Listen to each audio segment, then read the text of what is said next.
We're gonna do a little 3-rail fixing today. Got myself a classic Marx set. 1953, 54, 55, somewhere around that. You might have seen it in the vintage store haul that I filmed here a few months back.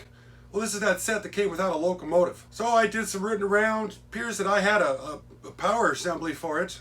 Needed a body. Ordered up a body off the eBay. Brought it in. Got this thing running. Follow along with my journey. Show you how we did it. I'm Ron with Classic Model Trains. This is a set 4222 made by Marx. Ugly packaging. I mean, honestly, that's how they saved money back then. That's why these things were so cheap. No fancy advertising, no fancy color catalogs, boring packaging. Doesn't even have boxes that the stuff came in. It looks like this, just packed alongside, a little bit of cardboard around it. Ship it out the door. Let's save some money. Spent a couple days working on this thing. Gave it a little repaint because them original 400 engines, they're boring. They are boring. Well, let's get on with my story of how we resurrected this classic set. I ordered up this Marx 400 body off of the eBay. This guy had just this shell available. And it's got something weird going on with, I don't know if it's like really dirty or if it had been painted once and then the paint is kind of rubbed off over time. It is just odd. It's got something on it. And we need to get that whooped into shape. Somebody installed an LED bulb in it. Oh, look at that. And it's okay. No. We'll go with the incandescent because that's stock. So what I'm going to do is I'm going to put this in the ultrasonic cleaner with simple green in it. And I'm going to try to get this body clean. And if this paint doesn't come around to being one common color, then we'll have to paint it flat black just to give it, one base coat color. And then paint the highlights on it to make it look a little prettier. It dulled it. Sometimes when they're in the ultrasonic cleaner and then the little microscopic bubbles when they're popping on the side, it'll take a clear or a shine right off of it. But it only did it in a few areas.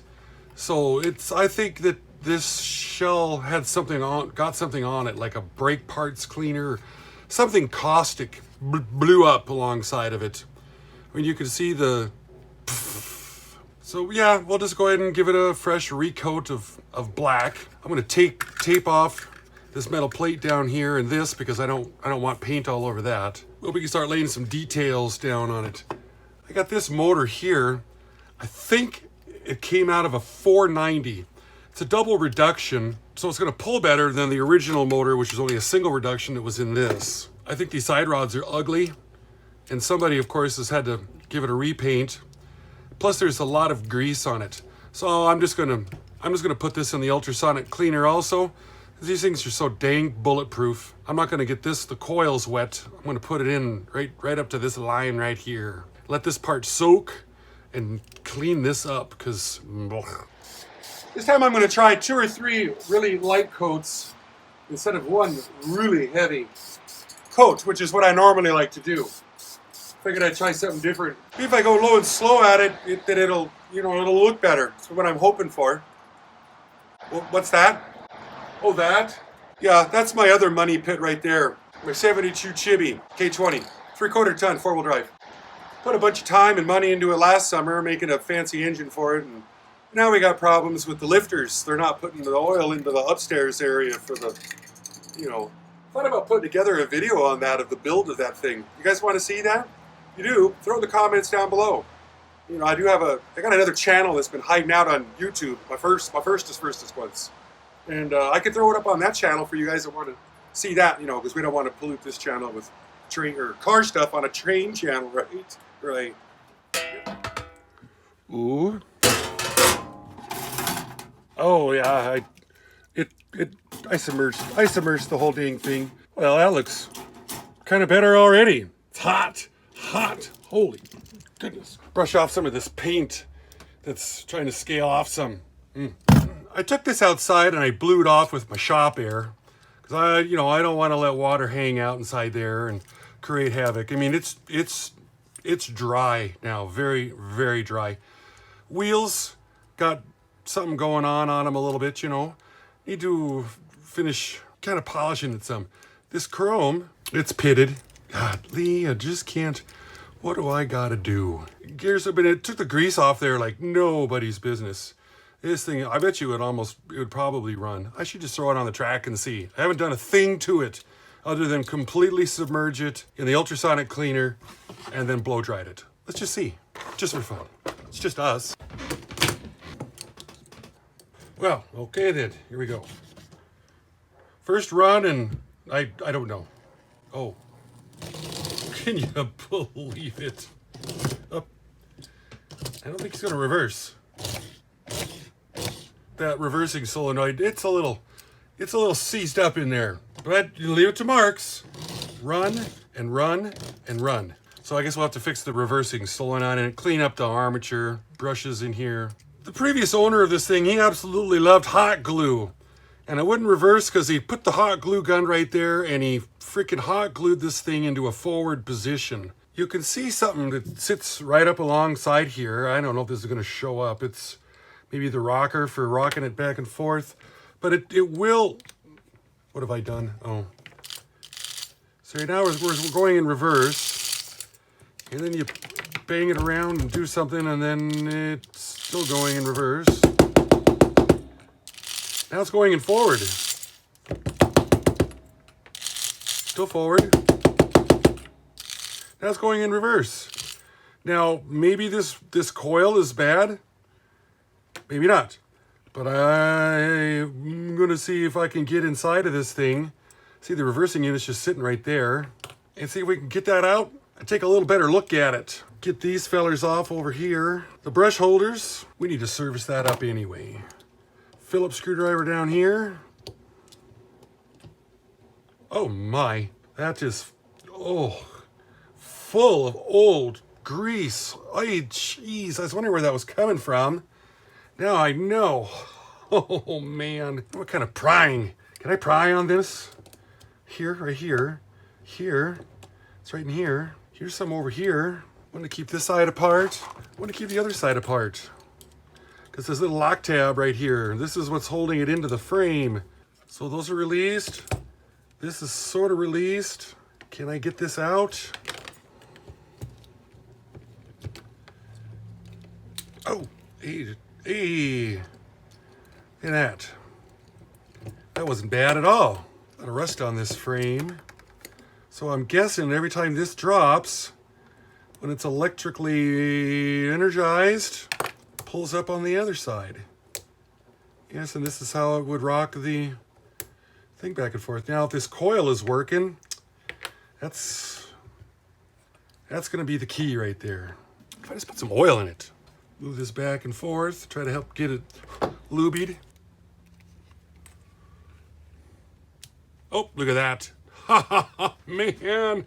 So we're looking for this to go up and down. Yes, unbelievable. Needs to go up and down a little faster. Give it some cycles. We're going to put some oil on this part of the arm. Goodness gracious, these things are bulletproof. I'm so impressed. No neutral, just forward and back.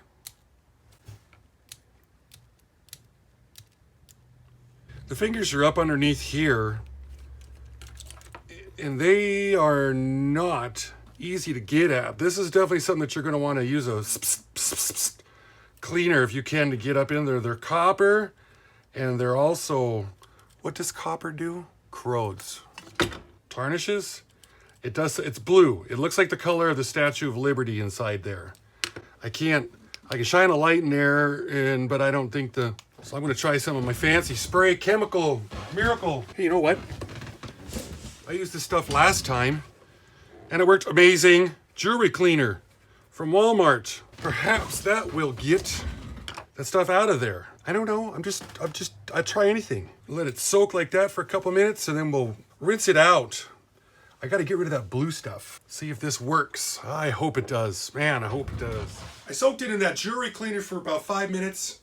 Put it under the sink, rinsed it off, and all of that corrosion was gone in there. It was clean. It was really, really nice. I love the way it worked. We're about halfway through right now. Time for another Classic Model Trains edition of Classic Model. Do you guys know who this one is right here? If you do, put it in the comments down below. If you don't, wait till the end. We'll tell you who it is in you know, the bottom of the thing there. Let me get a nice close-up on this reversing unit here and how it works. You can see it. Of course, it's got to be straight up and down. Let me try this here. You can see how it's rocking that little V-shaped thing down below. There's two contacts up there that are picking up this wire here and this wire over here. That's how quiet it is. It doesn't buzz like them big Lionel ones. I give it a bunch of duty cycles like this to make sure all the juice and the lube is got in there where we wanted to get in at. Right here's the plunger. I lubed that upside down so it goes up inside this electromagnet here. I lubed this rocker, and I put a little lube on these ramps, and I also lubed this copper or this brass wire right here. So this is all nice and smooth and running. So now we can get this reversing unit back in the frame. Electromechanical reversing unit. E-units are only for Lionels. True story. Yeah, it was dirty. Most of this came from the brush holder. Oh God, I don't know how that happens. And then the armature right over here. But I am going to, when you take these two off over here, it allows this frame to open up some here on the top on this side. It's where I got that extra little bit of motion to get this out. So we're going to hopefully pry this bugger back down inside of its frame, have it snap into place. What it did to my hands. I think they were pretty clean earlier today. Need to pry this up to kind of spread that frame. Get this started in there. Need some room. I need some right here room. Give me some. I just want some. Oh, yeah. There we go. Lined up. Little, it felt scary. Yes, it did. Just kind of tuck this wire back down under here where she was. Armature. Get this guy over here back on. This one down here is our chassis ground. Well, a chassis connection, I should say. It's AC, so it doesn't have polarity. It flows back and forth 60 times a second. Sure. Now, the paper that was around this coil over here, some of the wire, the windings, they were getting loose. So I just put a little hot glue. I know it looks ugly as sin. It's going to be covered up. We're not going to be able to see it. So normally I wish I could, tape it. I don't know, maybe paint a shellac on it or something. There's something out there, I'm sure, that can be done besides that, because that is not nice looking. Will I be able to lift these up and get the brushes down inside there? Oh yeah. Kick that off to the side. Brushes are all cleaned up now. They were freaking filthy too. Can't even believe the thing ran as much as it did.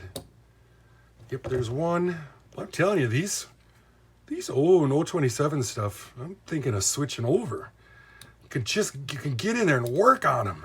I took this front plate off here, kind of off camera a little bit. You get these side rods in it. It sits up front here. Give these little tabs that are sticking out right here. Do a little quarter turn. Not even a quarter, just a little twist. Just some, like that. Locks the whole thing together. You can get into these axle bushings. This one here is super easy. I mean, you can see it all day long. These front ones are the same way. You come down in between here. See that axle? Give it some oil. Let it run down into it. Then we'll switch it and we'll go the other way. Get this one, get up in here. Yes. These wheels are gross.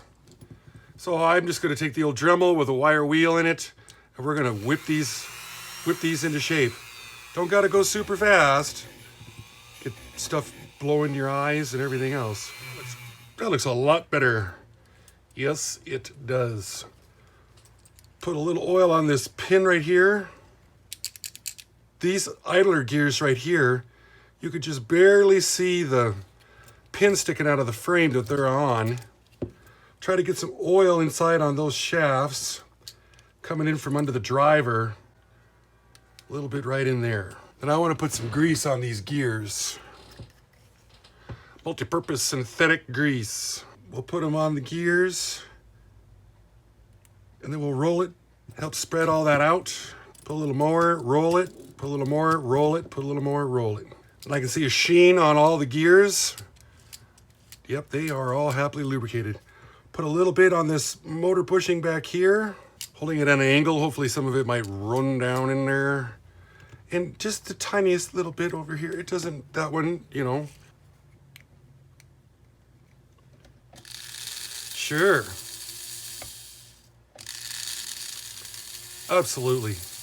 My goodness, is that thing quiet. Quite happy. Should have gave these a little bit of oil too. I want to paint those though. Do I want to paint those? I don't know. Little there, little here. Yep, pretty straightforward. I guess I've been working on this maybe about an hour. It's been edited down to a few minutes. Now it's time to paint the body. Hey, I want to mention that light bulb in this thing, it was burned out and it had a number on it. It's a GE number 1449. You go, if you go online or go to the eBay and you find one bulb, they want like $6 for them. Napa had these things, 1449N. I bought 10 of them, $7. So yeah, and these fit, they're 15 volt. They'll fit Lionel, Marx, anything with a screw base and a very tiny little bulb. Here's your answer for it, right here. This is what our new and improved body looks like, and it is flat black. Then I realized, man, I'm messing up. I'm supposed to paint it with gloss so I can decal it. Well, then I realized I'm not decaling it. We're just going to paint them numbers white right there. So I lucked out. I'll put a semi-gloss finish on it. Painting in details. And I am the world's slowest painter because I'm really bad at it. So I have to take my time. So I'm not really going to film this. We'll just go step by step by step by step of what's been knocked out on her. Yep. This Marx 400 Loco was its entry-level locomotive used in like the cheapest sets, price-conscious sets that Marx offered. The 400 was introduced in 1952 as a wind-up, and then they electrified it in 1953. It was available until 1958. You see, these things are real simple locomotives, and then they also resemble the 490s that were made a little bit later on with better engineering, better designing, so they made them even cheaper. They also kind of resemble the Lionel 1001 in their Scouts. Yeah, apparently the retailers, they like selling these things because, you got in the set a loco, tender, a couple cars, caboose, little circle of track, little tiny transformer, and these things would go, they'd be at $10.95 back in the day. Sometimes they'd go on sale for $9.95. Half the price of a Lionel Scout set. Half the price. Them boys, the brass up at Lionel though, says, well, you can't compare a Marx to a Lionel. It's completely, brass. Well, this is what she looks like after the paint job on it. But the body, the boiler, the locomotive, it's flat. And that Marline's tender, it's quite glossy. And that tender's, it's a little on the rare side. And I don't want to make it flat looking. So we're gonna gloss this up. A little psst on it and make it a little bit more shinier. Yep. At first glance, yeah, it came out real nice. I think it did, but something bad happened. Yes, it did. The paint, it did this. As soon as I sprayed that clear on it, the black bubbled. Oh man, I just can't get a break.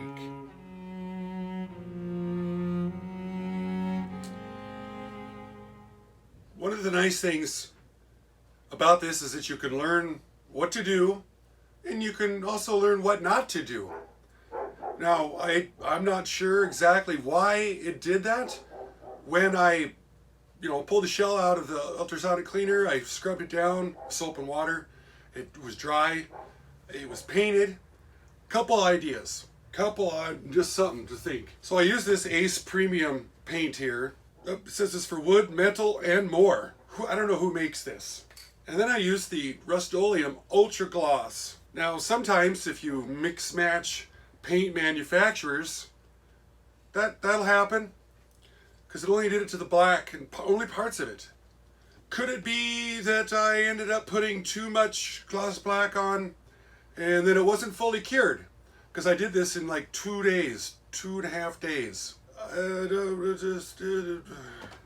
You know, everything's a learning experience. So, maybe some guys out there know. Maybe I hit it on the nail. Maybe I did it too fast. Maybe I should have baked it in the oven for 125 degrees for an hour. I didn't cure that paint. I don't know, but it still makes a good looking runner. Let me show you. Well, I set the little oval up that comes with the set. This little connector right here, it was broken. So just soldered some wires onto it to make it work. Got the original transformer hooked in here. Oh, sure.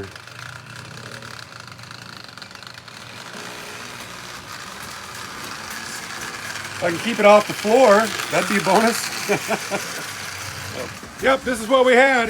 1954 set, running again. I wonder if I can do a cool slow motion shot of it coming around the corner. I wonder if that'd look cool.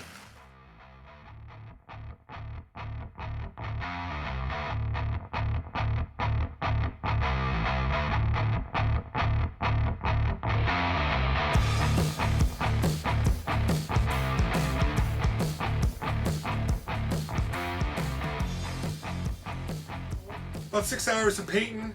You sometimes using a little brush the size of, 6 hairs on it and stuff like that. It's all right. I guess I'll just I'll strip the paint off and I'll do it again. There's always time to do it again. So thanks so much for watching. I'm Ron with Classic Model Trains.